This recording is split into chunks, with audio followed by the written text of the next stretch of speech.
So Amrita, we're going to live stream this on YouTube, if that's okay. No problem. Yep, that's fine. Thanks. Okay.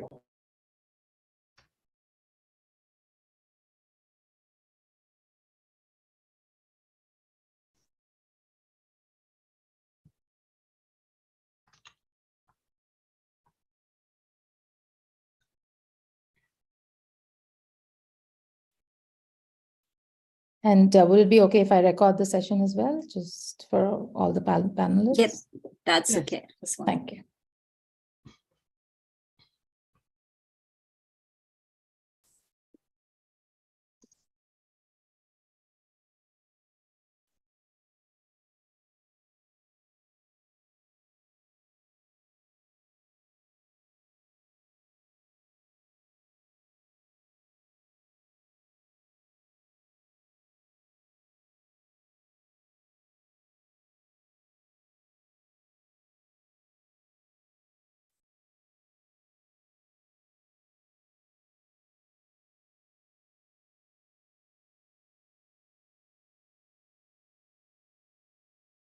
I'm going to start sharing my screen. It's just the first slide.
So Amrita, let me know whenever you're ready. I'll quickly introduce you and then we can start the discussion. Yep, we can start.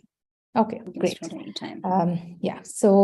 Very warm welcome everyone to this session, which is a career discussion forum where we have three esteemed panelists who will talk about PhD and career paths in USA and Europe.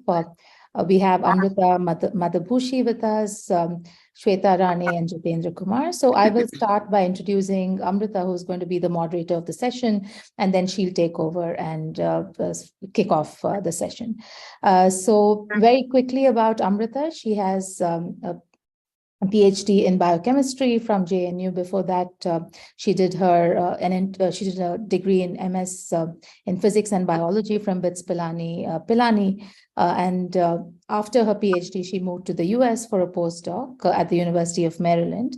Currently, after her PhD, after her postdoc, she's been with the NIH, specifically the National Institute of Aging, NIH, where she's the Associate Director of the Training Office.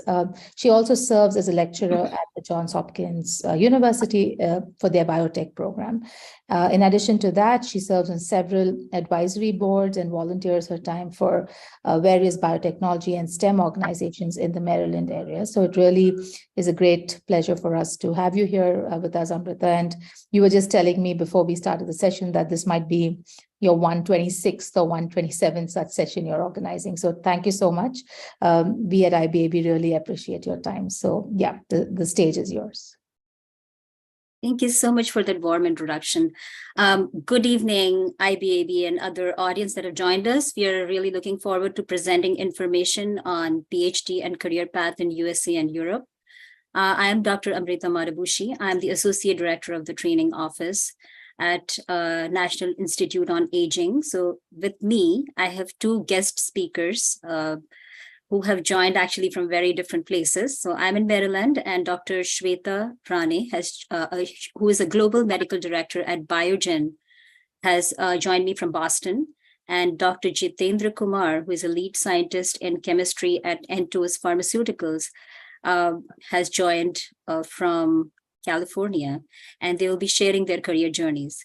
So before we begin, I wanted to share a couple of things. This is an interactive session, so please feel free to ask questions. You can put them in the chat, or you can raise your hand on Zoom, whichever works best for you. If there are any questions that are unanswered or we do not know, we will definitely get back to you and let you know some of those answers if we do not know. Also, we are willing to stay a bit after the session, which is 15 to 20 minutes beyond the session, to answer questions if needed. So please feel free to, if you have any thoughts or individual questions you have which you would like to ask later, that's fine as well. All right, so let me begin by sharing the outline for today. So I'll be sharing a little bit on my career path, and then we will begin by talking about PhD programs in USA or Europe, how to apply for those. Also, we will look at what after the PhD, like what kind of career path can you go for? And I'm sure you guys already have lots of ideas and you have your goals, but we will just try to help navigate those. And then we will go into the career journey, which is personal experience or career experience of Dr. Shweta Rane in USA, and then Dr. Jitendra Kumar, who was actually, he did his PhD in Europe and then had his bit of his experiences in Canada as well as US. So we are so lucky to have them in, sharing their personal experiences, because mine was mostly starting after PhD level. So this is about my career path. I did my, I think I'm not going to spend too much time on some of the things that were already said in the introduction. So I did my undergrad in BITS Pilani, and then proceeded to do my PhD at CDRI Lucknow, Central Drug Research Institute, where my supervisor was Dr. Subramania. So it was a privilege to learn with him, and it was a wonderful experience. After that, I got my J1 visa to get to University of Florida, where I did a very short postdoctoral fellowship in continuing in like structural biology. And then I worked primarily as a postdoctoral fellow at University of Maryland. In University of Maryland, my work was on DNA repair, focusing on mismatch and base excision repair, and how those pathways were important for colon cancer. During this time, actually, I started teaching, and I found real passion for teaching. This was not something that I was expecting. So I let myself explore, and I found teaching and mentoring was something that I absolutely loved. And for that reason, I was able to transition off to a assistant professor position at Baltimore City Community College and then I was also, at that time, I was also a founding program coordinator for 2 biotech certificates, which means like I literally did everything to launch those certificates. And then I was also promoted to associate professor, following which I spent about 8 years to 10 years just kind of being in academia, really nurturing hundreds of students and ensuring, really enjoying that part. And then I thought and I also was writing grants and doing all the other things. And then I thought let's get some more experience. And that by that time I already had my citizenship. So I was able to actually transition off to some other positions.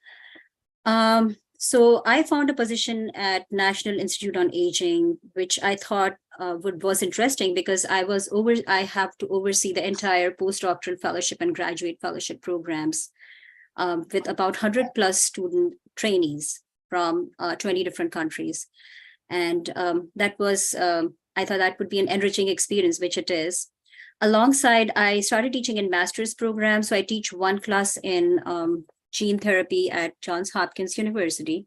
And I also teach a capstone project, taking a drug from discovery to market at University of Maryland Global Campus. And I have opportunity to interact with more than 30, 40 students globally. So that's about me. And I just wanted to say that even though everything looks very straightforward, there were lots of twists and turns. I would say not only just learning new skills and adapting to different environments, but also navigating visa process. And I'm sure that Dr. Rani and Dr. Kumar will also touch on this. And I also had, of course, my personal life and my family life was going alongside. So, it's always interesting to navigate those and of course, follow your passion. So I have this little interesting, so this is about me, and I'm trying to see if I can get to this link. Let me see if I can start sharing. I think I can. So I was thinking maybe, I can get to know a little bit about you. It will probably be it will just take a couple of minutes, but if you can see my screen, I hope you can. And it's, oops, let me go to the first question. All right. So if you can see my screen, and if you have your computers or cell phones, please feel free to join. It's just, you just type slido.com and then enter this number, and you will see this question up where you should be able to answer. And for some reason, if you cannot, you probably can put it in the chat, but let's try this. So my goal is to pursue PhD or research in, and I'm just trying to getting to know you. So let's see if we can, at least some response I can, okay, I can see.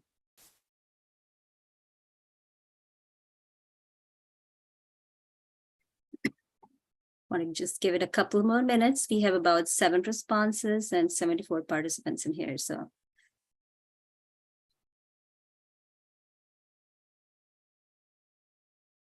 yeah, I hope you can all see see all the options. And like I said, if you cannot for any reason, I can see that there are some responses in the chat.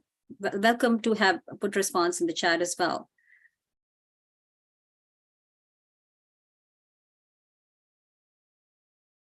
Questions as well. Yeah, we are going to be taking a look at some of those questions. Microbiology and bioinformatics are both great areas. And why one? You could probably do something which is a combination of both. So that as well.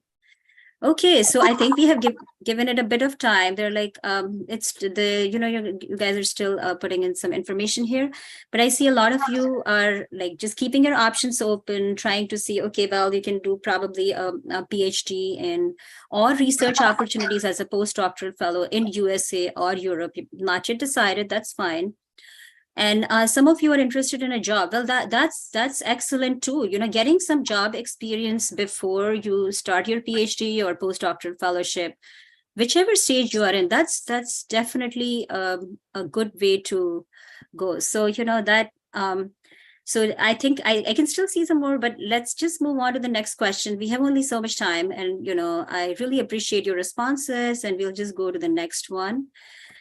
And that would be, so I saw those numbers, and now let's see, what profession would you like, yourself to be in after so many years? And I know it's kind of hard to always predict that, but that's okay. What's your current goal? What's your current idea? That's what we are most interested in knowing, because then it helps us navigate the discussions better, to know you better. Well, I'm very excited to see people interested in regulatory affairs and science policy. I mean, we need people in every field to be, having good scientific background, sound knowledge, as well as having a vision to do something in each field. So, overwhelming majority, I guess. I see research scientist. That's. You guys really stumped me there, because I was thinking academia would get the most number, but I think that we see an interesting trend. So that's that. Now to the last question, and I see some more answers in the chat. And yes, I will be able to share some of these information, and I can see some of your questions in the chat. So let's move on to the last question, so that I can we can just maybe express ourselves a little bit freely. So what would you love to do your research in? What's your, at this time, let's think you can do your research in anything. I don't know if this question lets you answer. I don't know. I don't see any response. Okay. Okay. Sorry, I still have a leftover cough from a flu I had. Fascinating, guys. I see a lot of different topics. I see this is, there are people who trying to do or interested in doing research in all sorts of field. And I have about 15 responses now. Looks like, you know, a lot of people are interested in bioinformatics, neurobiology. Sorry, it's kind of, okay, nanotoxicology. That's nice. I've yet to see what nanotoxicology brings. Cancer biology, of course, is a very hot topic. Regenerative medicine. Oh my gosh, that's like one of the latest things that is like really happening. A lot of buzz around that. Neurobiology, bioinformatics, amazing, guys. Mathematics, yes, you could be a person who does a PhD in mathematics could be like anywhere, could be useful anywhere. So thank you so much for those responses. And if for any reason you could, structural biology, amazing, and pharmaceutics, of course. So if you could not put your responses, then I want to urge you to put your responses back in the chat, because I do value your time here, but I'm going to switch back because there's, like I said, so much time. And guess what? Like, because so many of you are interested in applying for a PhD program, I think I see your question, how should I prepare to get into this program, right? So, well, the good news is that a lot of students from India do opt, as you already know, to do a PhD in US. And of course, there are a lot of, this is just an overall picture. There are 18%, population of STEM students in US are from India. And number wise, I mean, this is a older stats from 2017-18. So I'm pretty sure the numbers have gone up by, I don't know, 25,000, but it's 150,000 students who are working in, different, like who are at different stages in STEM. So what stages are they in? Well, in US academia, there are Indian students and trainees are entering in different stages. And I just also want you to get used to of the lingo, I guess. So the BSc or the bachelor's program, also called the undergrad program. So some students are, of course, entering pretty early. And then there are students who have finished their bachelor's, are in master's degree for 2 years. That is called a graduate program here. And of course, you're a grad student. But for those who are entering at the PhD level, I would say that would be a smarter choice to make than bachelor's and master's, even though, of course, they will have an advantage of being in the system. And the reason I say that master's degree is extremely expensive, 20 to 60K in terms of dollars. So it is definitely a better idea to come for a PhD, which would entail you earning money and not paying. So of course it is a better choice, and that would be a graduate program and you would be a grad trainee. And then of course, after PhD also, or for people who are doing like maybe a research, I don't know, at an advanced level, they could also come for a postdoctoral fellowship where you are conducting research after completing, of course, your PhD, and you are at different stages. So, so like I said, there is lots of different kinds of opportunities for you to come here. Please make sure if you have any questions to share on the chat. I'm monitoring the chat. And of course, today we are going to focus initially on the doctoral degree, which is the PhD. So how can you prepare? So like at this stage, while you are, some of you are graduating, or you are in that stage where you are thinking about a PhD program, most important thing is, like you mentioned, you are interested in all those different areas, right? So, for example, you might have done, your bachelor's or master's, whatever it is, you need to prepare a list of what you are interested in. And it's okay to have interest in multiple areas. And of course, there is lots of combinations of different areas, which you yourself have written. Like there are people who have written, different fields, or even try to think, nanotoxicology, I guess, nanobiology, and then the toxicology part. So there is like chemistry, biochemistry, of course, there is immunology. And so some of these areas are integrated. A lot of projects do involve a lot of different skills and areas. So make sure to list them down, connect with a professor or what is called here as a principal investigator. How can you do that? Of course, you know that you can go to a university website and go to the department and then website and look at a person's profile and see what they're working on. And if you've read something and you're like, hey, this is the person that I would like to, I guess, work with, then you already know them, then you could contact them. But look at their publication rate. What is the impact factor of journals? I know impact factor is not always like, sometimes it's like overrated, but it's still important. You should try to talk to former or current students, and I'll tell you how you can do that and find out as much as you can. Okay, so that's very important. Also find out about the PhD program from the website. There may be, they have an acceptance rate. Like I was looking at like Harvard acceptance rate was like 5%, and Hopkins was like 6 or 7%. But that's like higher than their bachelor's program. Their bachelor's programs are very low, but that should not at all dissuade you from applying. Except that, of course, you can apply to only so many programs because every program will come with the application cost. I was looking at University of Florida where I did my postdoctoral fellowship. I think I'm going to answer some of these questions. So actually, while I was doing, I realized University of Florida is such a wonderful place to work and live. And of course, they have lots of facilities, and that their acceptance rate is 30%. So just having a better acceptance rate doesn't mean they're not as good. It's just there are different labs which are you can see. So find out about what kind of stipends or scholarship. It just varies a lot. You might just be talking to a senior who will say that, okay, well, I get paid, I don't know, 30K, and someone may say I get paid 35K. It just depends on cost of living. It depends on the funding and all of that. I think some of these things. I'm just going to skim through this. Before applying, make sure to, of course, you need an IELTS or a TOEFL exam. You should take the GRE test only if the university needs it. Okay. Also, I think this is something that I learned from one of your, I should say, alum. He told me that you can take a GRE test if your CGP or GP or whatever is the cumulative percentage doesn't look absolutely justify your academic level, then you can show by GRE, hey, I'm better than this, right? So maybe that's just an additional thing if you want to do.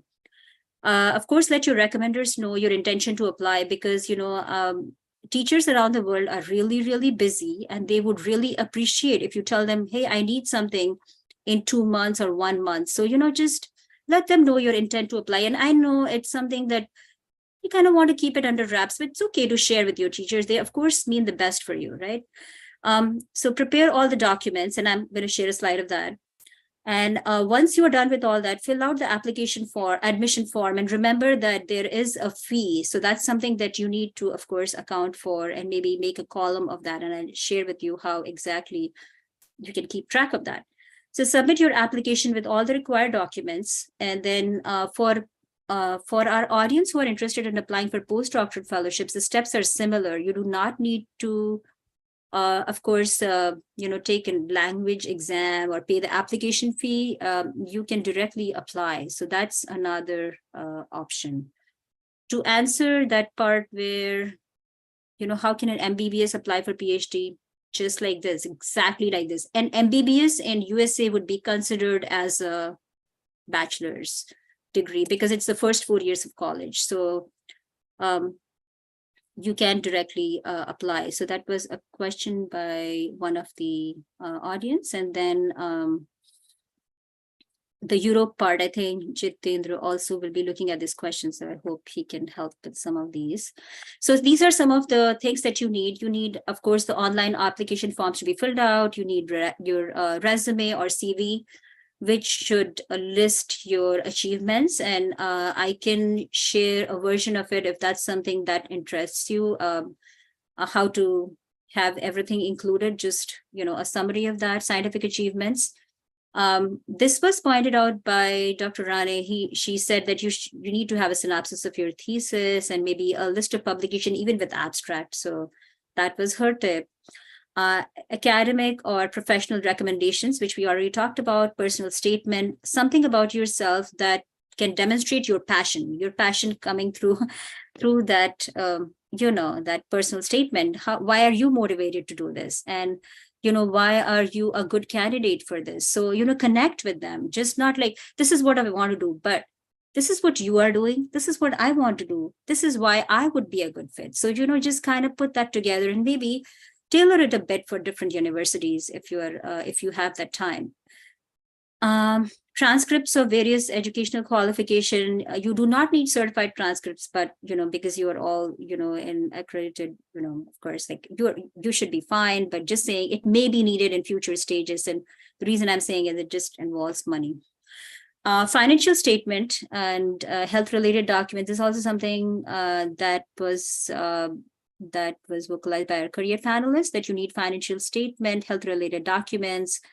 I think another important thing is if you have an international driver's license, that may be really useful in certain states, because it's expensive to get driver's ed training here and get a license. So it's a money saving tip and time saving tip. You will need to be, I don't even know, like 50, 60 hours on computer taking a lesson, and then 50, 60 hours behind the wheel. You can save all that time. Okay. Again, you can put your questions in the chat. And if you have any questions related to the documents, we will just be moving forward at this point. You need to submit all the application material. Once you do that, then where does it go? And this is just a schematic from NC State, which is North Carolina State University. It could be a little bit different for different places. I think you could get without publication. I do believe so. Maybe, you should, if you can share your interests and you can, show your strong record, you should be able to, it just all depends on how compelling you can make it. So, also, don't be afraid. Don't be shy to use different tools, make your, like, I would say, write a blurb, put it in ChatGPT and ask it to reword, I'm saying this is something that you could do, like everyone around the world is using it. Yeah, so Jitendra has put some comments on the chat, which should be really useful to for people who are interested in applications in Europe. So you kind of see the schematic. I don't have to run you by it. I just want to say that it follows a process where it's reviewed by academic department, and then it is, once it's recommended, it's reviewed by the graduate school, followed by, once, of course, they've been accepted, then you are instructed to complete this financial responsibility form. And then once your documents are approved, at that point, you receive that paperwork to which will make you eligible for visa. So these are some of the things to consider. Once the final decision letter arrives, then the student can apply for visa and enroll in classes and arrive on the campus by that start date. Okay. I also wanted to say that I think if you contact the professor directly and they're already willing to take you, in that scenario, I think some of these can be get easier for you. Okay. And again, this is an information from, from one of your alums. Yeah. He told me that, he directly applied to a professor and was accepted. In that case, you are not just cold applying in that case. So I would really encourage you to reach out to people, show your passion and dedication to work. And I'm sure that's something that's doable. Also, some of the deadlines. I know this probably makes you feel like, wow, the deadline is later. So is it for fall 2024? Yes, it does take a lot of time-wise. So please, maybe you could utilize this time to do some research or job or whatever that helps you. So it should be, you should still be fine. And in the grand scheme of things, if you are coming here to do a PhD in an excellent lab where you have an amazing experience that like every I guess every month wouldn't be just so important than just getting into a good program. Also, after you, this is just the complete layout. So you pass the exam. I mean, you have to pass the exam, then you obtain the acceptance letter, you pay the student fee and complete the process. And after that, you need to go through the visa. So I do want to tell you some of the cost factors. So I thought it was okay to list some of them on the side so you kind of know what you're getting into. So for that reason, also, I just wanted to share that it's okay to maybe work somewhere or get some head start on your finances if you wish to. And of course, if you're financially, you have that, amount already, that's great. Some really nice resources in Kansas, USA study visa requirements for Indian students. So I put that blog in there. All right. So how to navigate visa? Yeah, thank you. Thank you to everyone who is putting the questions, and thank you, Dr. Rani and Dr. Kumar, for sharing your advice. No, not at all, guys. No, it's not important to have. So to answer the question, do you need to have all those skills? Not all. Like, how would you grow to any position if you already had all those skills? So maybe you had the foundation and some basic skills, and that should be that should be enough. Maybe any kind of internship. Reach out to different people in India, who are able to accept, you for a project, even if it's a short-term something. And, you can learn some skills there. I know not all the time it would be possible to get such opportunities, but keep trying. The stats are pretty bad in US too. A postdoctoral fellow, I guess, or who applies to a faculty position, they apply to, 50, 60 faculty positions to get one. So, it's the market is fierce in scientific field, and, it's not for the weak. And I'm pretty sure you guys will all put in the required effort. So how much do marks matter in getting acceptance? Well, I don't think it's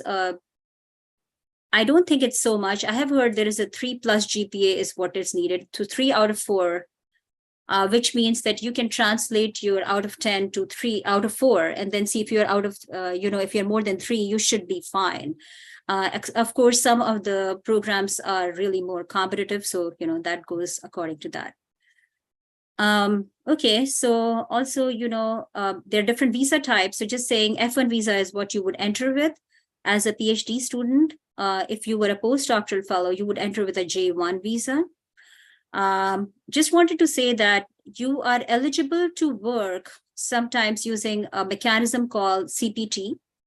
But more importantly, I'm going to focus on OPT, which is optional practical training, that after you finish your PhD, you are eligible to work for 12 months. And in case of STEM students right now, OPT extension, you're eligible for 24 months, more months, which makes you eligible for 3 years of, work permit sort of thing after you complete your PhD. Now, that's a fantastic opportunity either to work or to pursue a postdoctoral fellowship.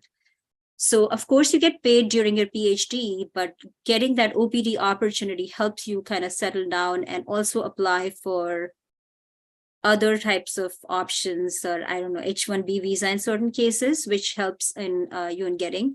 Now, H-1B visa is capped and uncapped, and what you get in universities are uncapped, which means it's not based on how many numbers of visa are available on an annual basis. And of course, you can then apply for a green card when you are on H-1B. Okay, see there are any questions? Are the PhD stipends taxed in US? That's definitely a question. That's definitely a question that Dr. Rani can answer. I just wanted to say that any short-term fellowships, yes, there are short-term fellowships for master's students, and I will be sharing that information in 2 more slides. So how will the PhD program look like? Well, you have 4 or 5 years, or sometimes 6 years. Do not quote me on that because it just varies a lot. So you need to adjust to living in wherever you are. So first of all, you need to get to know the university. You will be rotating in labs, which means you do 3 months in one lab, 3 months in second lab or third lab, and then kind of pick a lab, which is, of course, would work in your good interest. And then you are also able to, you also have to adjust to the social aspects. Sometimes the cultural differences are too much. Just because, you're just going to a different place. So you need to be just open to adapting to that, and I'm sure each one of you is very capable of doing that. And of course, the language is not a barrier because each one of us knows English, so it should be fine. However, sometimes it just takes time to get used to of the way they're speaking, and you just kind of get used to the intonations and adopt them. And the weather, sometimes the weather may be crazy. If you have lived in Bangalore all your life, that would be, that the weather can go pretty, it can get pretty cold. And of course, just like general things, just living your life, grocery shopping, all of that, you need to know, because of course, you're going for a PhD program, but remember that this is going to be your life for next 5 years. So you want to live a holistic life, not just like, it's not about just going and coming back from lab, right? By the time it's second year, you are doing the coursework. I think I missed out that part here. Coursework, you are, of course, also you need to prepare for a qualifying exam if you are in US.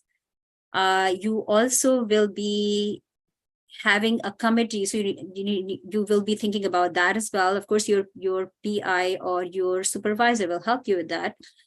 And also you need to prepare a research proposal. So all of these things will fall in place as you are there. It's not something that you need to worry about right now. And then you gear up for your research. Hopefully it's 4 years, but if it's 5 or 6 years, whatever it takes, you're doing research. Sometimes you're working with stem cells, and just the culture takes 1 to 1.5 months. I mean, you got to just take that extra time.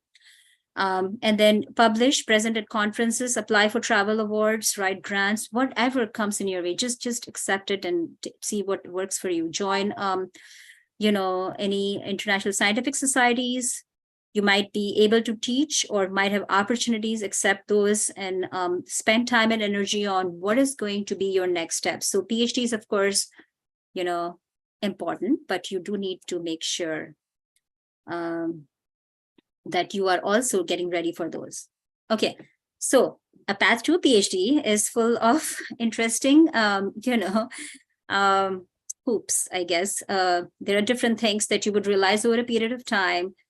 You need to navigate, of course, different things, whether it is in your scientific field or feeling that, how can I work with this person? Or sometimes there's lab dynamic or something. You can overcome all of these. You have that built-in resilience, you have that determination. You're not going to be avoiding the hoops, but you can jump across all of them and get to your path. So just an interesting depiction of the doctoral journey. Okay. So there are some differences between USA and Europe. I don't want to read the entire chart for you, but I do want to say that since many of you are coming off at master's degree, you should be fine in both the places. It can, the duration, it can be a little bit longer in US. The thesis topic is in US doesn't need to be decided right away. Again, people who are experienced probably can share this more. So Dr. Mark can share this more. If you need a supervisor guidance you need the topic right away, I guess. Also, the stipends amount may vary. They may vary a lot within US itself. So I would not pay so much emphasis on that till you get to that particular stage. But that awareness is important. And to know that these are negotiable, guys. This is negotiable. I put in a link later saying some of these are negotiable. So don't just always just accept, like, you gave me this much, okay, I'm going to take it. I'm going to not say anything. So, maybe it's a good idea to learn about some of this, and internet has enough information. So I think we talked a bit about the application deadline. It kind of starts December-ish, October, December is where the deadline is. And then by the time you come to know, it's like you get the visa and everything, it's pretty much April, May, and the semester starts in September. You still should have enough time.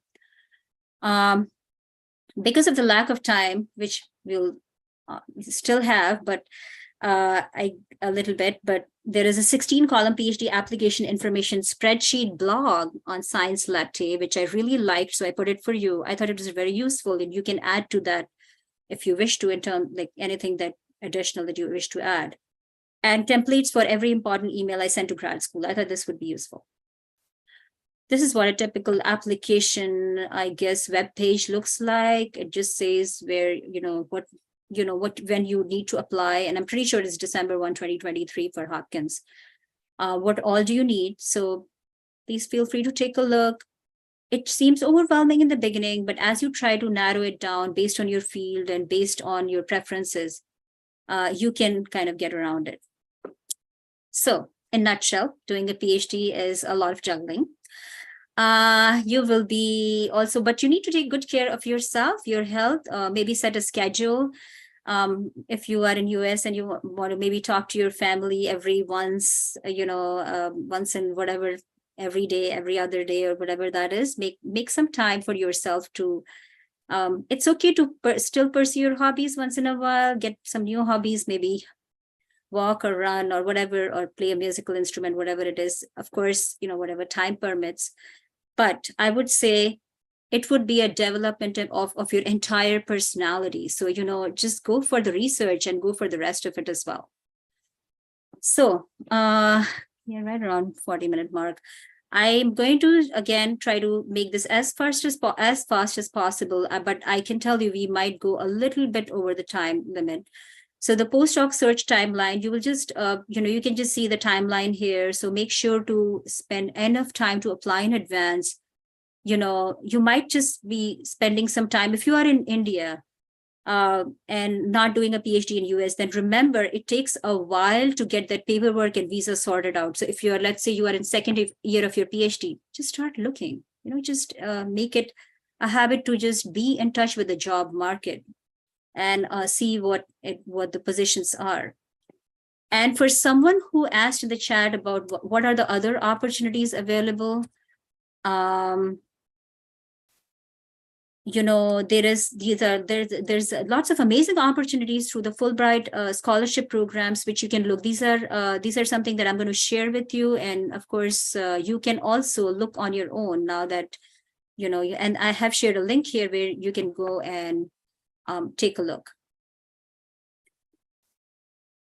I got these slides from Dr. Sarangi, who is in IIT Kanpur, I believe, and she gave a presentation for us. And these are some of the opportunities that she shared with us.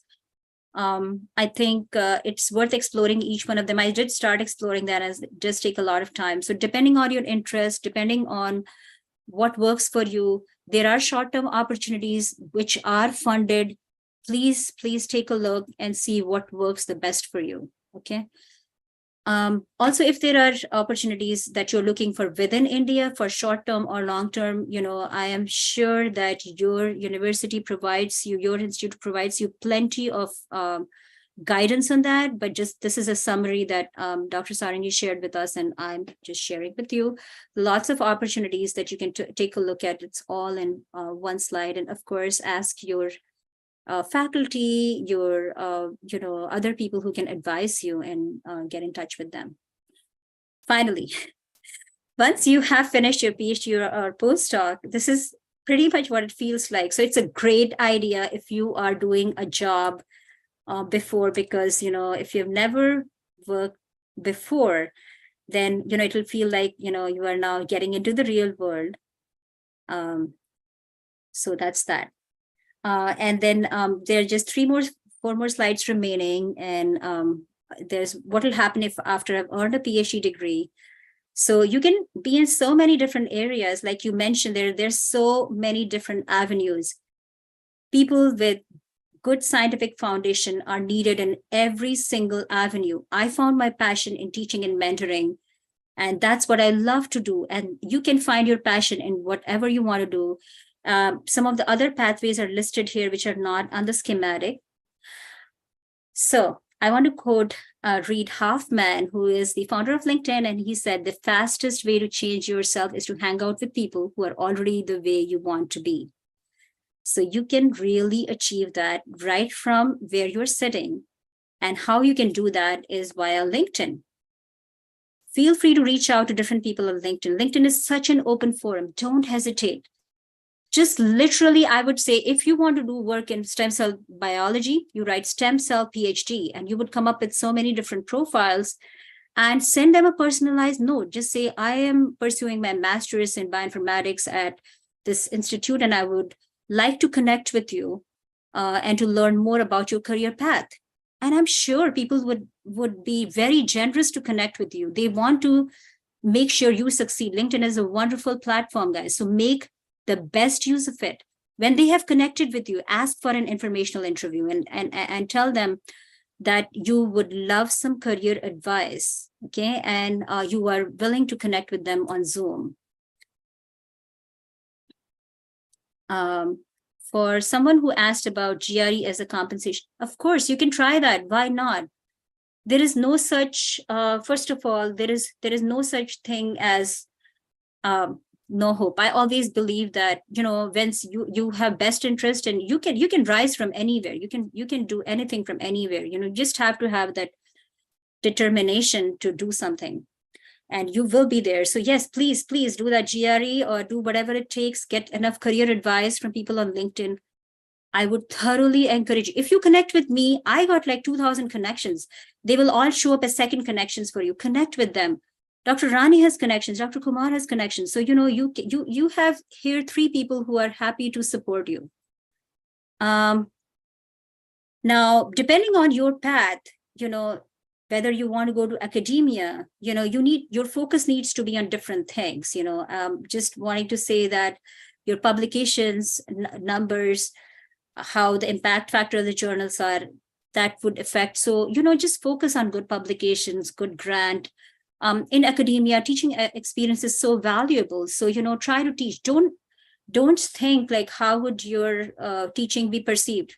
You would be just fine. Just go for it. Go for it. You will learn along the journey. You will really, really learn. If I could do it, you can do it too. If this is the story of so many of us, and I'm not sure if you know this, but Indians are just like 1 to 2% of the population in US. Yet in Silicon Valley, 8% of CEOs are Indians. So I mean, you can be anywhere really. So publications are very important, whether you're going to industry or regulatory jobs, but you do not need like 15 publications. Even if you had like a decent number of publications, you really need to focus on your transferable skills and your knowledge of policy. So regulatory jobs would be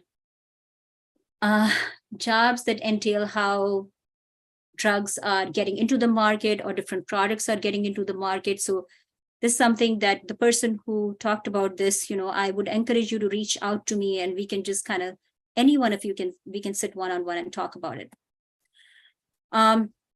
Visa is important, guys. Visa status, you got to maintain that. So, just remember that, I'm just sharing this layout with you. We can talk about it if needed, but just saying that optional practical training is something that you will get after PhD. Make good use of it. If you are in a J1, you need to try to get onto a H1B. H1B is unlimited in university. So that's something that you need to just can make a good use of.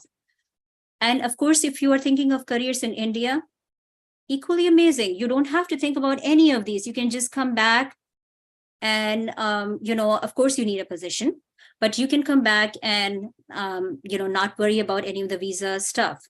So visa and OPT rules, they change from time to time. This slide is going to be invalid maybe a couple of months from now or maybe tomorrow. So you need to be aware of that.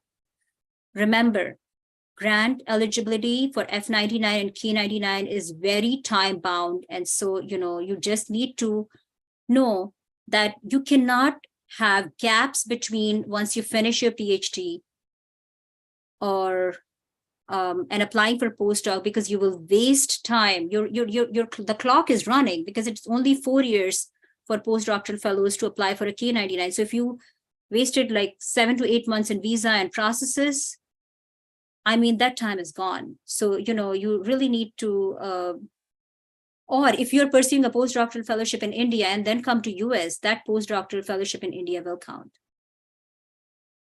Okay, and definitely over time, just wanted to say that just be open to talking to people, make sure that you are learning on the go. You can be in a small lab, you can be in a big lab. You need to understand the lab dynamic, communicate and clearly say your thoughts. That's a very important thing throughout your life, wherever you are in the world, right?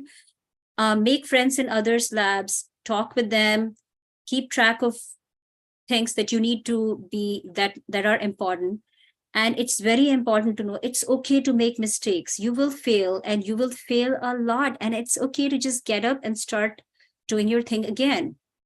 And this is not a quote by me. Failure is a success and progress. So that's what Einstein said.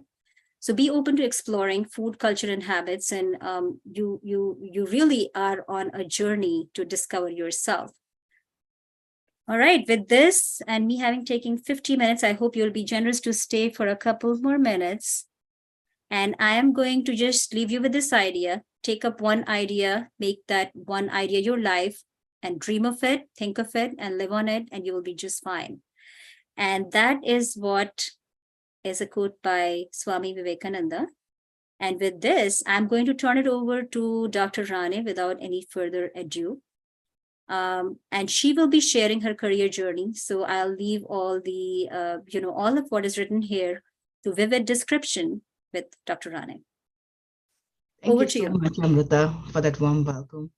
And very lovely to meet you guys. Sorry, I'm just kind of still working on my allergies. So bear with me. This is just authentic leadership. I just want to be transparent that I'm just working through my allergies. That's the reason my voice is a little bit hoarse. But good evening, everyone. And I'm seeing a lot of interactions on the chat. So keep the questions coming and I'll try my best to answer as much as possible. But what I really want you all to think about is that whether you're applying for PhD, masters, etc., don't think about it that that's your end goal. That's never your end goal. That's just going to be a start of your career journey. So really map out your career journey and think about what you want to be in your 5 years or 10 years, 15 years, and really stretch yourself to think where you want to be. And it's okay that it's not like a set plan. It's supposed to change. It's supposed to be dynamic. And as you progress through your career, you should make those changes accordingly.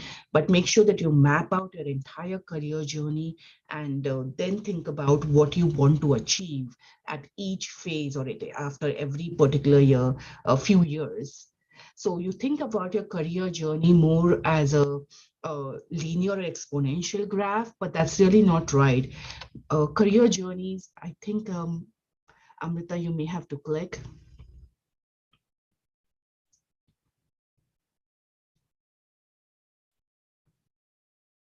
Sorry, thank you. Oh, if you go back, yeah. Career journey is really about it's never an linear and exponential graph. You will go up. At times, you may have to move down your career. You will have to also move laterally to gain transferable skills. So don't think about it that you always have to keep rising up and keep going up. You have to at times make even lateral changes or have to dip down.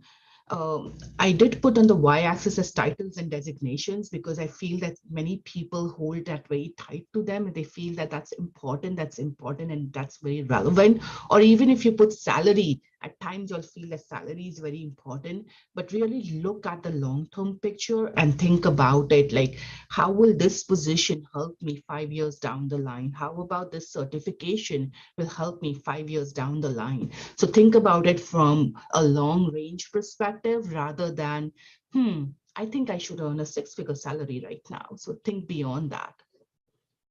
So if you go to the next slide, and I'm sorry, Amrita, that's also a little bit of a build slide, but this is just my career journey.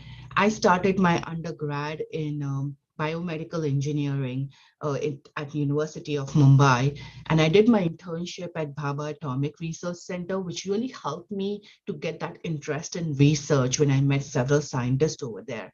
I presented, I did some publications with BRC, and that kind of gained that I was more interested in doing that research. So if you click on that, Amrita, I'm sorry, this is the build slide. Um, then I started doing a job. I have to be honest, I had a couple of friends who had started working on their GRE and applying to US at least 1.5 years or 2 years. So that when they were in third year of engineering, they had started giving their GRE. So they were already preparing for their GRE exams from second year of engineering. So you can see how long range they were thinking about. Uh, I didn't do that. In third year of engineering, a couple of my friends were doing their GRE preparations, and I was just sitting with them, just kind of helping them as a study buddy, but nothing. I wasn't interested in going to US. I wasn't even thinking long term. My plan was to give GATE and then move from there.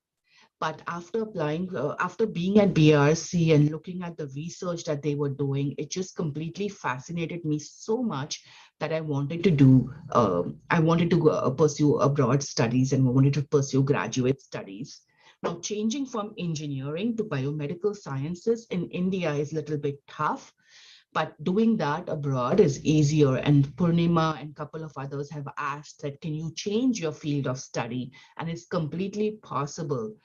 I actually was doing a job because I don't come from an affluent family. I come from a middle class family. So it was very important for me that I don't drain my family, um, uh, what should I say, use my family funds to fund my education and be that selfish about it. So I was actually working. I worked at Sargent and Medical Technologies, gained that much experience, published with them, and that really helped me when I was applying for a US education, because that 1.5 year of experience, along with the BRC experience, really helped me to let them know how serious I was about pursuing a master's or a PhD. What I would do differently, I would start preparing a little bit early, because it's not something that you can do within 6 months or within like 9 months. It does take good like 1 to 1.5 years. Just that planning and preparation takes a long time. So that's something that I would do differently. So when I applied for my graduate studies and my master's, Amrita, if you can click on that one more time.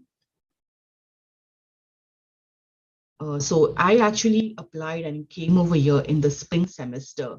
This was during the 9/11. There were several restrictions on visas, admission rate was lower. And I actually decided that, let me pursue a master's. I didn't get any PhD admissions. So I decided, you know what, I'm going to pursue master's. They're not sure whether after engineering I can do biomedical sciences. Then I'm going to pursue my master's. And I did apply to Long Island University. Couple of reasons why I applied to the schools were good funding from them. They had good scholarship programs. Plus, it was also important for me to be in a place where I didn't heavily had to rely on car. I didn't know how to drive. I don't even know how to ride a bicycle, to be honest with you. And so I really needed to be in a place where I could depend upon public transportation, which was like in New York. And that is also something for you all to consider, that if the public transportation matters a lot to you or not. For me, it did. And many people also advised me, my alumni and from my universities also advised me that eventually, if you're in Louisiana or in some other states, you may have to move to bigger cities to pursue job after your graduation. So think about it from that broad perspective as well, that do I want to keep moving always, or do I want to just settle in one place where there are more job options and look for universities in that area? So I did have some scholarship, and then after that, it was a partial scholarship, but then I moved into the fall semester where there were more opportunities to get graduate assistantships and teaching assistantships. And that's when I got my full scholarship for my master's program. I didn't stop over there. My scholarship gave me like 12 credits waiver for each semester, but I didn't stop with just 9 credits, which was a requirement to be a full-time student. I actually took 11 credits every semester, and that helped me build those additional credits that were not counted towards my master's or my graduate degree. I could transfer them towards my PhD. So again, think from a long range perspective. And those I had close to like 22 extra credits, and I could transfer 18 of them towards my PhD. So think about it, like if you're gaining additional courses, if you're taking additional courses, that will just help you eventually for your PhD program. PhD, I was much more prepared. I did my research. I applied for a university where there was more of a research kind of a university. Several universities like Columbia, etc., some of the programs require their PhD students to also do TA or teaching assistantship. Um, Whereas universities like UMDNJ, Rutgers, they have research stipend. So you're only focused upon your research and not doing any teaching assistantship. So it's upon you what excites you the most. If you want to become a professor and be in academia, that teaching experience helps you. If you want to be more focused on your research and really look from it from like how does this will build my career, then that research will help you for that. So think about it from that. Even at my even for my PhD program, I didn't just stop at my credits that I need 90 credits to graduate. I will stop at that. No, I did additional. I did 2 additional certifications. So I did bioinformatics and stem cell biology, which helped me to gain an industry postdoc.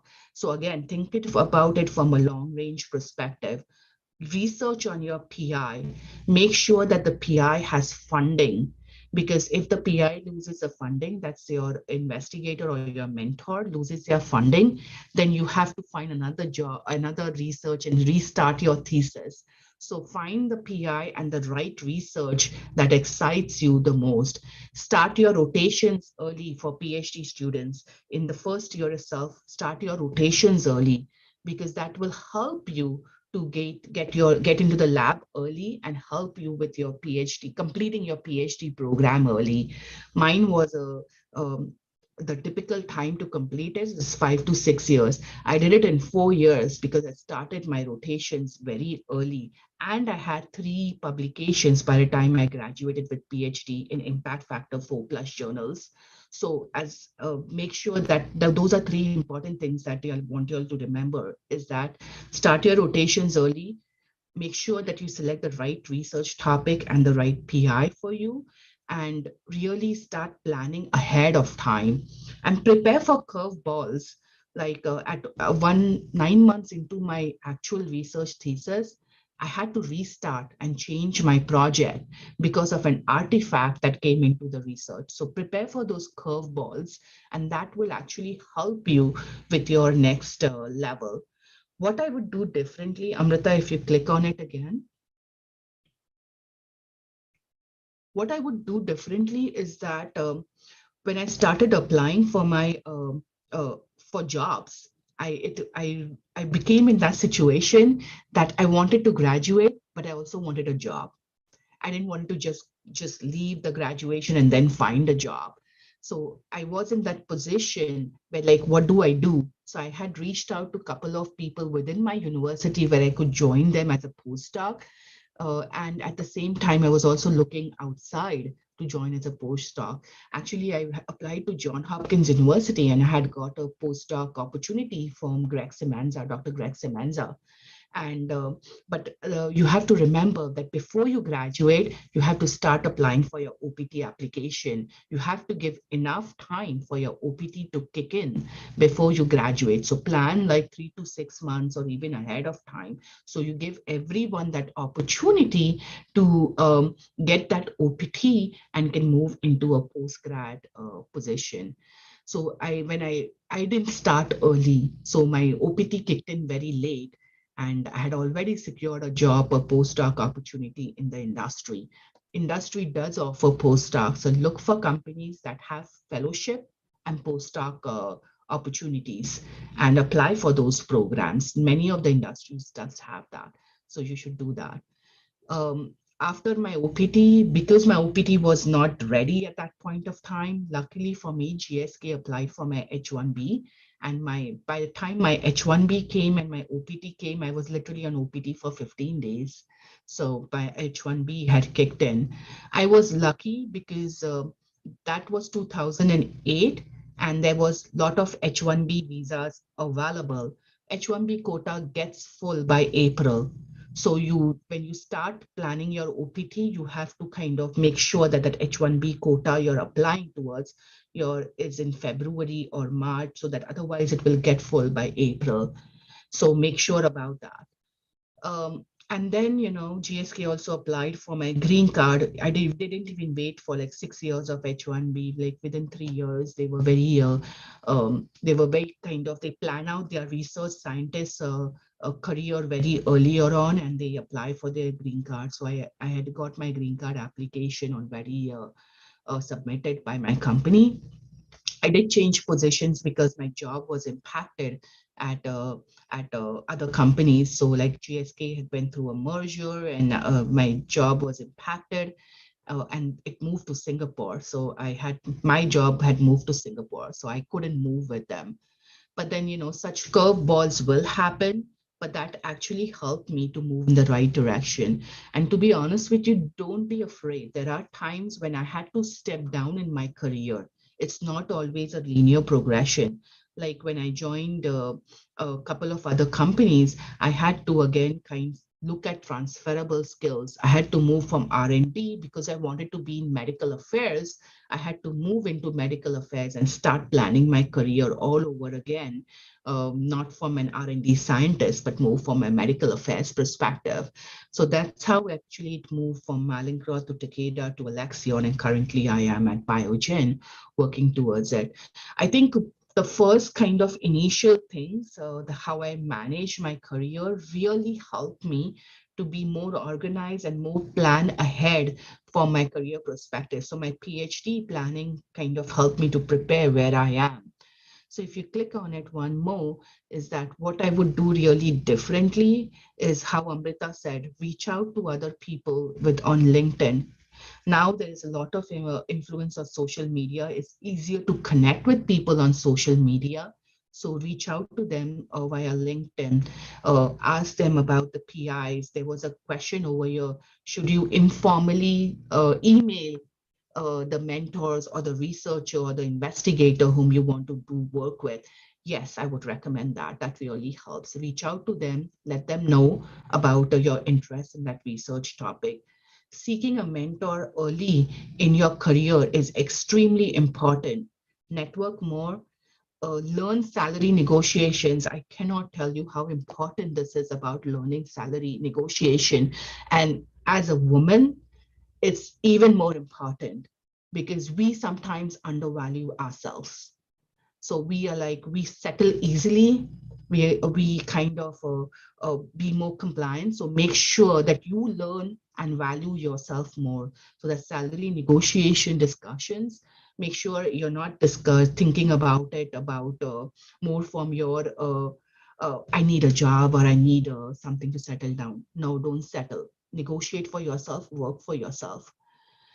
Seek a mentor early in life in your career that will help you and map you for your career journey, and build your personal brand. You don't need brandings from other companies or other universities, etc. You need to be your own personal brand. And anyone who wants to learn about how do you build your own personal brand, please reach out to me and I'll be happy to share some resources with you all that can help you and guide you. How do you do that? And know your own strengths and your own watch outs. I don't want to call them as weaknesses, but they're really a watch out so that you know that this is my limitations. I need to work more on them. The other thing I would do is that being in industry now, which is more of a desk position, exercise more. You have to, your mind, as much as it's important, to exercise your mind and eat well, etc., you have to exercise more. the size 40, size 44, all those things. It's just a number in your head, but important what it is to be healthy and fit. So exercise more and keep yourself so fit as well, so that you can stay and provide longer for your own family. And lastly, and more importantly, is meditate. I started meditating when I was in graduate school. I joined Art of Living at that point of time, and it helped me so much because there's so much stress, whether it's your PhD or at work level. And that meditation just kind of grounds you quickly, and it just helps you to build your own mental health, stamina, and resilience. And lastly, but not the least, marks, your how much degrees you get, etc. That is just one factor, and it doesn't matter that much. Marks doesn't even matter that much, and it doesn't define who you are. Marks, degrees, how many, what position, designations you are, doesn't really define who you are.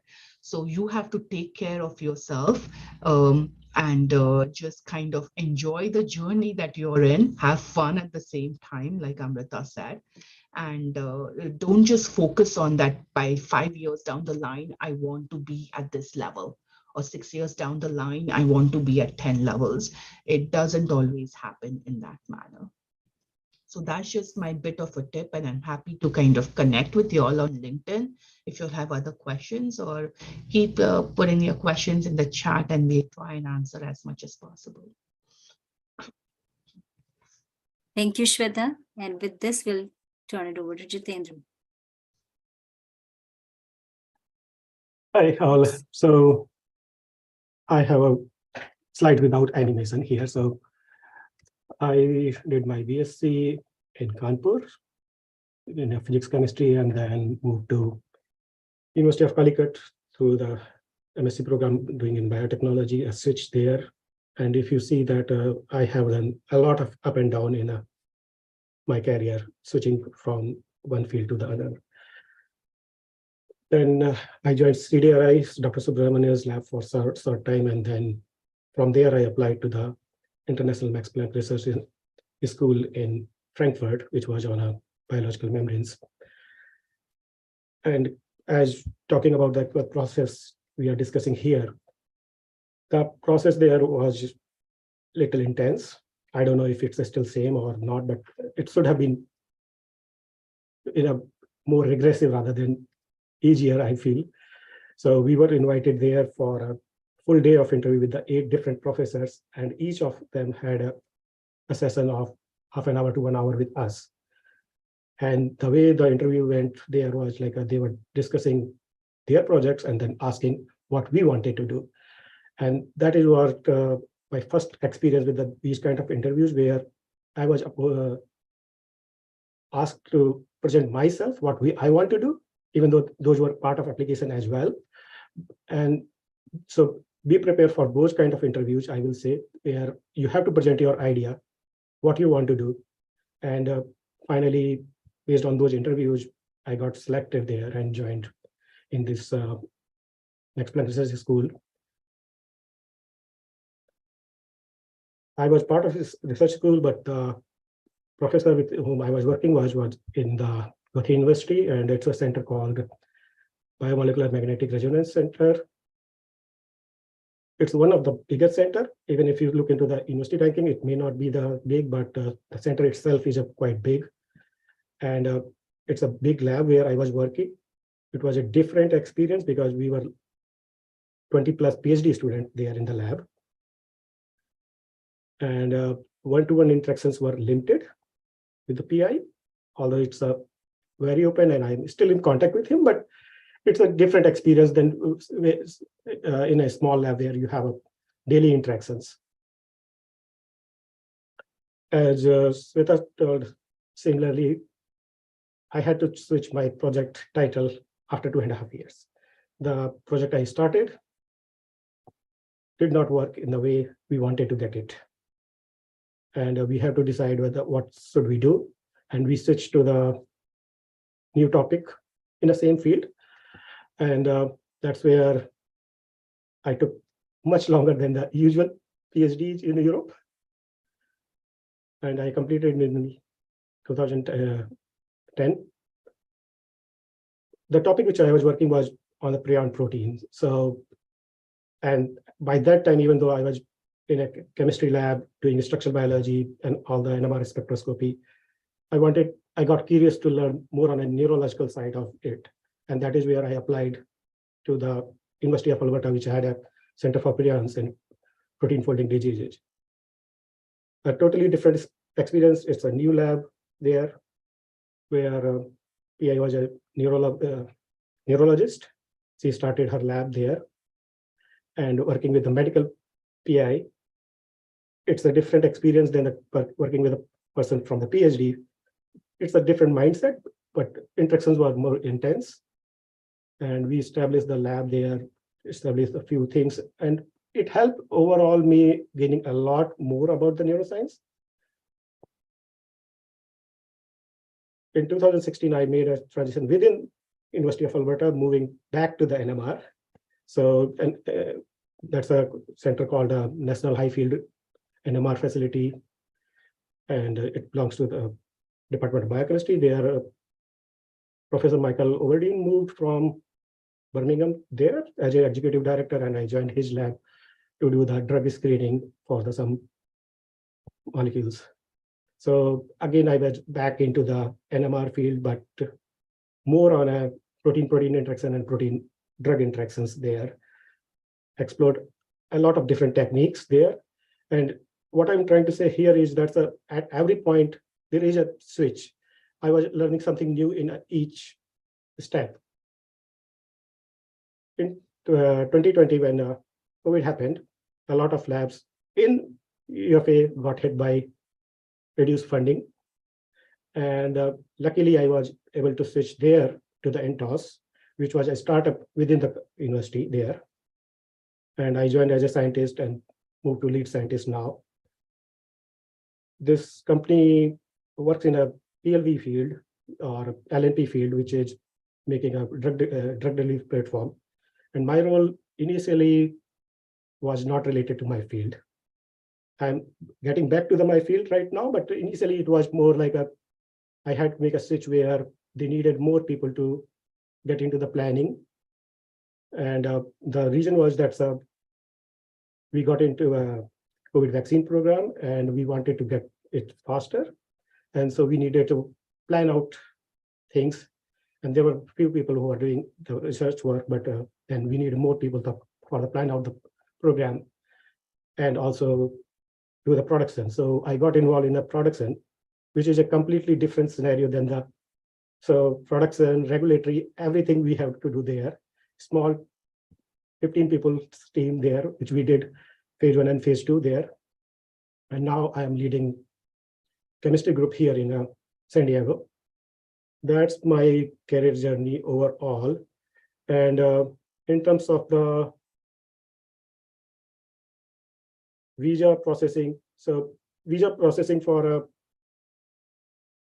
graduate program in Max Planck Institute was pretty straightforward and easy. I did not have any issue. I got a visa within a day, which is very different from I heard from the people for applying to the North America. For the postdoc, when I made a switch, again, I applied in Germany. It took about a month, but it was straightforward as well.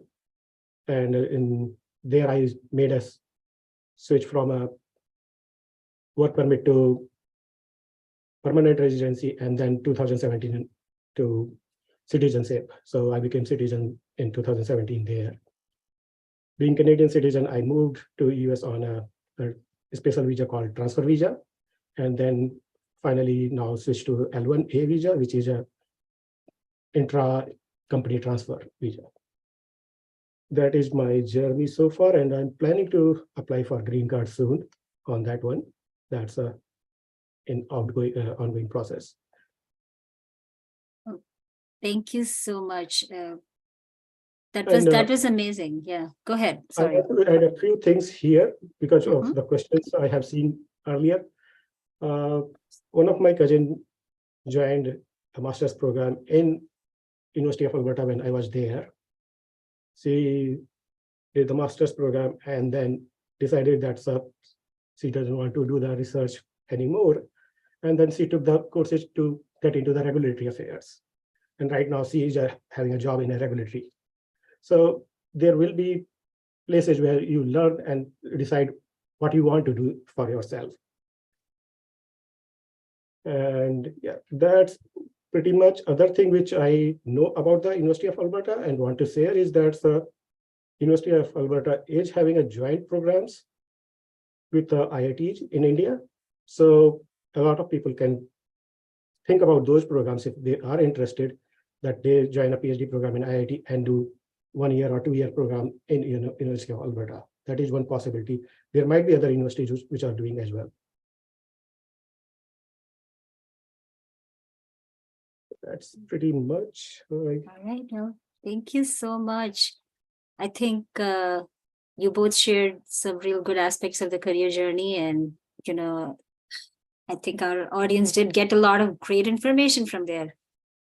So with this, and we have successfully and ambitiously crossed 20 minutes over, of our time. I do want to make sure. Yeah, thank you for sharing that link. Oops, I think I should have clicked on some of these. But yeah, this is just showing Jitendra's journey. I just wanted to say thank you for your patience. I'm going to stop sharing the screen. But before I stop sharing, I do want to say we are going to share the slides with, I think we're going to share it with Dr. Subramania, and he can share the final slides with you. You can also please connect with us on LinkedIn, and we are happy to support you in whatever way that we can. And in fact, even one-on-one sessions with someone who is really interested, I am open to that. If there are any questions, I can stay for definitely 10 more minutes if you want to just ask in person or, let us know. We can just wait out for a little bit, but I know it's also getting a little bit late for you there. So if you are heading for dinner, that's totally okay. And thank you for joining us. Do you see any more questions? Question about the MSc Biochemistry in Germany. So what I know about the German system is that all the English programs you have to pay the fee. It's only German language programs which are free. So if you want to, so you have to qualify test DAF, which is a German language exam, like a B+ or something, which will allow you to get into the university. You can do it. My wife did it. So she got into the master's program, which she finally did not do, but it's doable if you want to do it that way. But if you're going for English program, just make sure that's what are the fees and everything or you are getting a funding support from somewhere. Yeah, I see a question, a raised hand. So Labendra, you can go ahead and ask your question. So, ma'am, I wanted to ask, I connected to a few of my alumni that have gone to the Harvard for their master's and then went to the Cornell for their PhD. So, does that matter if I did my master from India and I apply for PhD to an Ivy League? So, how it affects doing a master's in Ivy League and then doing a PhD over there, and directly applying to the Ivy League? How it affects my chance of getting accepted over there? Okay, well, I'm going to answer this briefly and maybe leave some for Shweta. I would say that as long as you get into the program, it doesn't really matter. Also, you did a smart thing by doing your master's here, because whoever did, in US did end up spending $50,000 to $60,000, which is a lot of money. Doing master's here might give them an edge.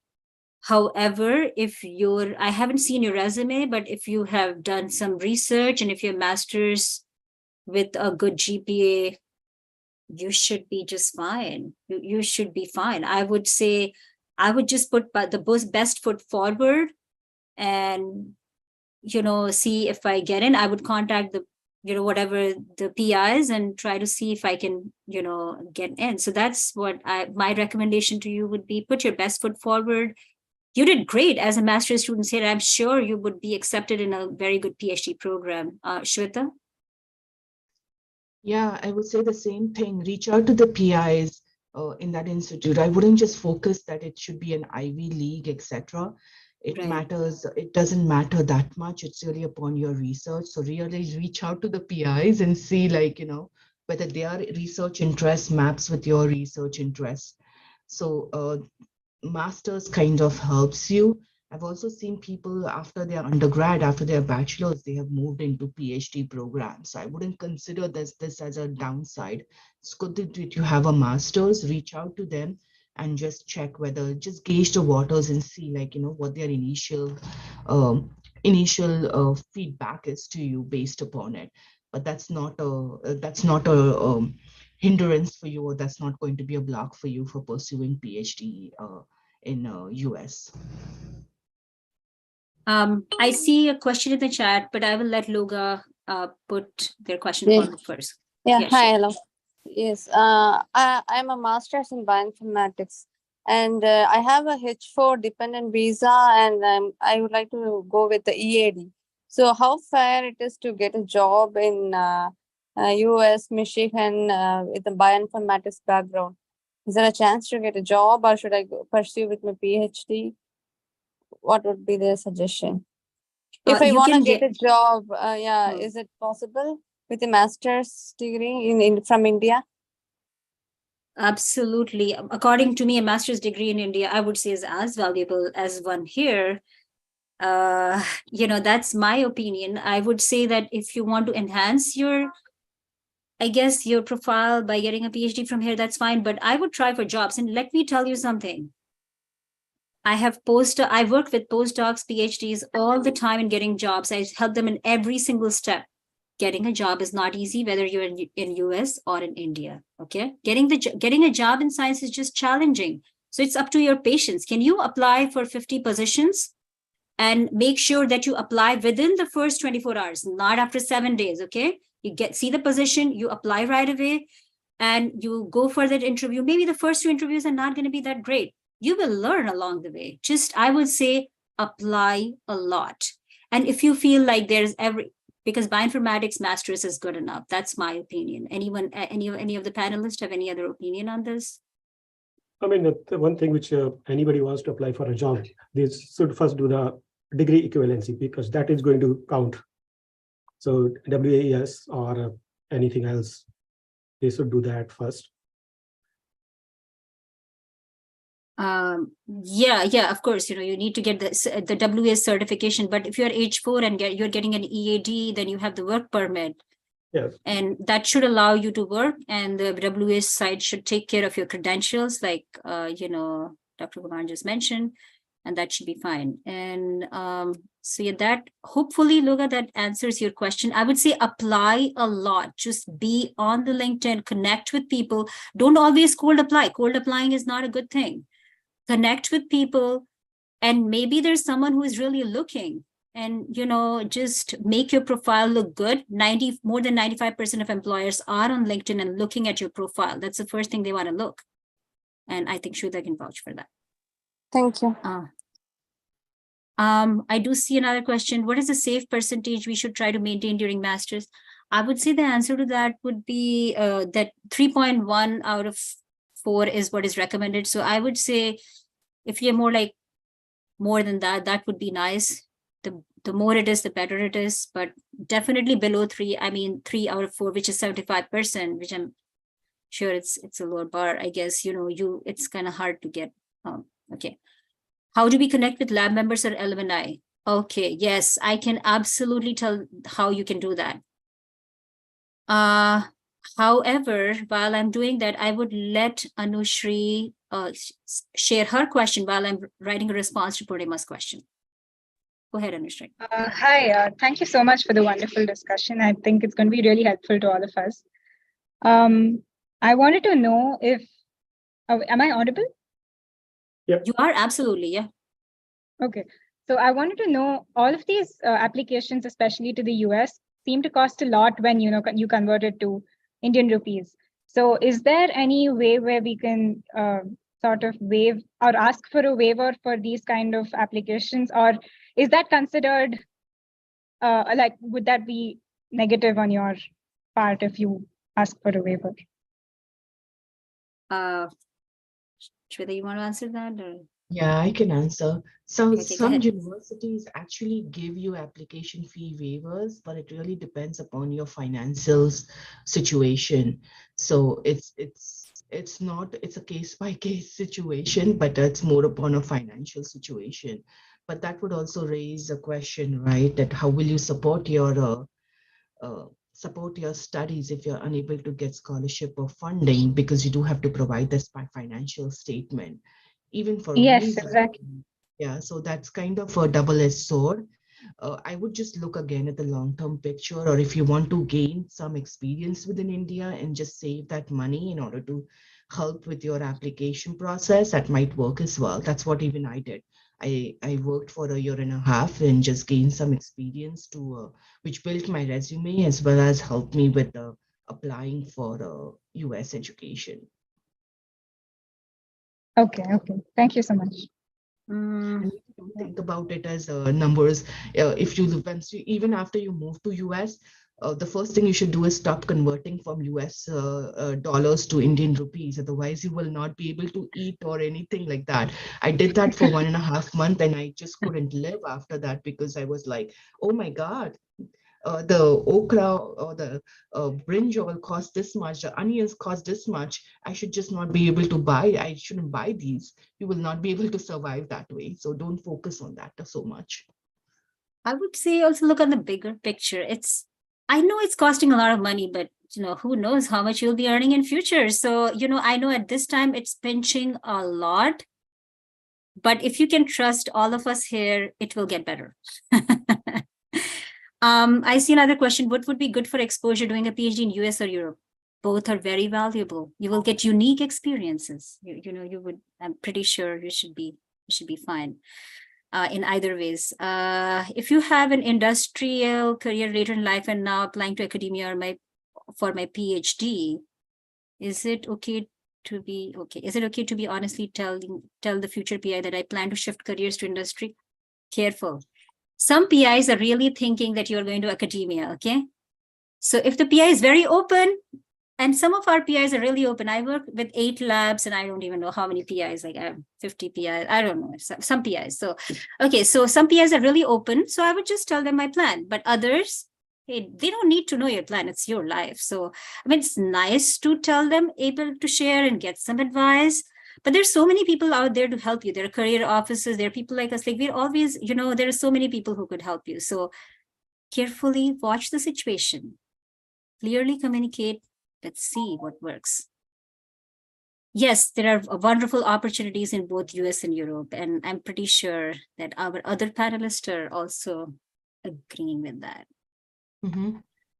Okay, and I'm getting some acknowledgements here. I would just say that I did share briefly that you can go on LinkedIn and then you can, even if you see connect, don't connect immediately, send a personalized note and connect.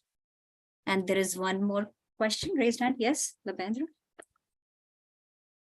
So, ma'am, I wanted to know, when I'm pursuing my PhD, so only the stipend that I'm getting from my university or from my PI, will that only going to be the source of income for me, or I can get a TA or RA along that?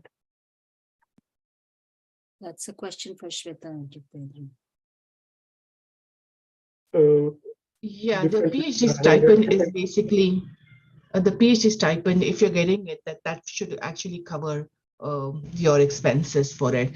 If you do additional like TA, etc., that's a part of your stipend. So for your PhD program, for masters, it's a little bit different. You can get graduate assistantship and teaching assistantship as well, which can pay you additional funding.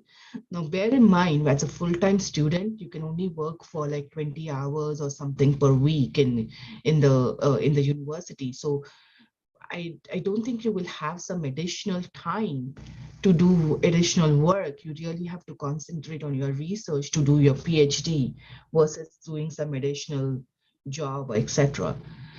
The other option, if you really were looking for additional income, is to think about a part-time PhD and applying for other job positions. But part-time PhD doesn't allow you funding, doesn't give you that PhD stipend. So the stipend is really to help you focus on your PhD program and your research. And again, yeah. this varies from university to university. That's why it's important to look into that university, what they offer.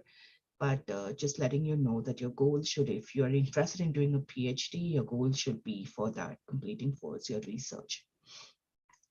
Yeah, that's pretty much in my program, I was not allowed to work outside for sure. And knowing in Canada, you are allowed to work whether in a campus or outside for 20 hours. So that's pretty much same thing. So Yeah, I mean, I see another question. What is the benefit of having coursework? I mean, that's like, you can just say that that's the lay of the land, that's what it is here, you've got to go with that thing just to bring everyone to the same level. I can add to it. What is the benefit of having coursework in PhD program? You need that coursework in order to do your research. That's your foundation to how well you're going to do it. It's not, the PI is not going to tell you, do this, do that, do this. Some PIs are really good. I had an excellent mentor who guided me all the way through. But your PhD is your foundation work. It's like if you didn't do addition, subtraction, if you didn't learn that, how are you going to do just profits or simple interest, etc. Those are much more complicated factors. So think about the coursework at your PhD more as a foundation requirement that will help you to conduct your research. And if you have done even most of it, you're just going to excel in that coursework. I'm telling you, a lot of people will be like, hey man, how do you know this so good? So you're just going to be just fine. You're going to have a great GPA. You're going to have just overlaying your foundation with even better, scientific concepts. So it should be fine. So don't see any more questions. I guess we did run out of questions. Well, I think I know that I have to run to another meeting.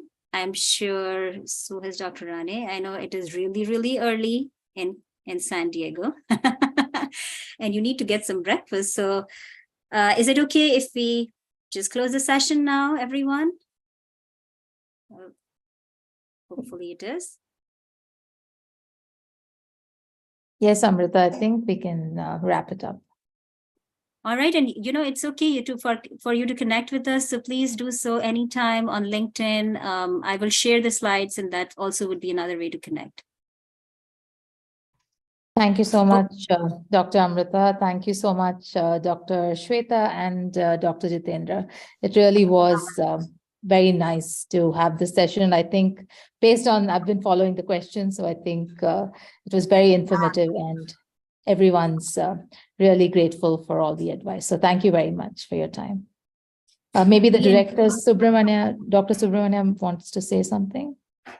No, I just echo the same thing. It was a very valuable and very informative discussion. I'm sure that many students benefited from this. And obviously, this is not just one of the sort. They can always go back to the panelists, ask any additional questions they want. And overall, it was extremely valuable for IBAB and its students. Thank you so much for giving your time very early in the morning. And, thanks a lot on behalf of everyone. Thank you. We had a wonderful time. All right. Well, Thank you so much for have a having nice us. evening, everyone. Okay. Bye. Bye, everyone. Take care. Bye. okay.